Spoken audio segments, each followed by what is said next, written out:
அனைவருக்கும் வணக்கம். ஏஎல்பி ஜோதிடர் சாந்தி தேவி ராஜேஷ்குமார்.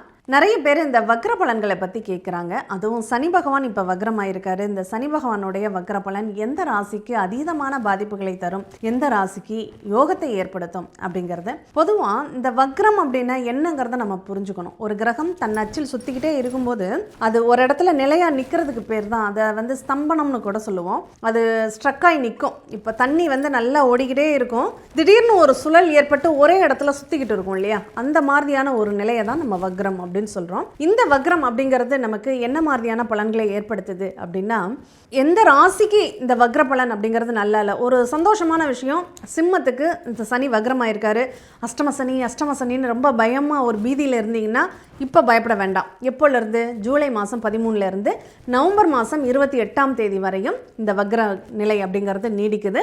அதனால் இந்த காலகட்டங்களில் நீங்கள் கவலைப்பட வேண்டாம். இந்த நேரத்தில் அதுக்காக கெடுபலன் நடக்காதுன்னு அர்த்தம் இல்லை, அது ரொம்ப ஸ்லோவாக இருக்கும் அப்படிங்கிறத நினச்சிக்கணும். ஏன்னா வக்ரம் ஆயிட்டாரு அப்படின்னா அவங்களுடைய வீரியம் கொஞ்சம் குறையும் அப்படிங்கிறது தான் இதனுடைய பலன். அதனால் சிம்மத்துக்கு சந்தோஷப்பட்டுக்கலாம் அப்படின்னு சொல்லலாம்.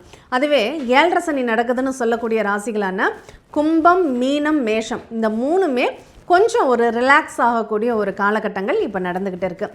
ரொம்ப சூப்பராக இருக்குங்க அப்படின்னு சொல்லக்கூடிய ரிஷபராசிக்காரங்க இந்த சனி பகவான் இப்போது வக்ர நிலையில் இருக்கிறதுனால அந்த சூப்பரான பலன்கள் அப்படிங்கிறது இப்போ கிடைக்காது.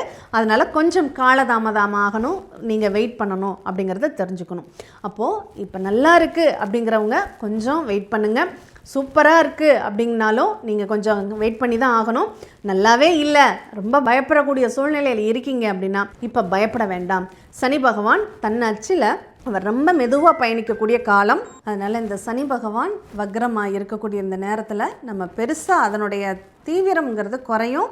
அதனால் நல்ல பலன்கள் வேகமாக நடக்காது, கெட்ட பலன்களும் வேகமாக நடக்காது.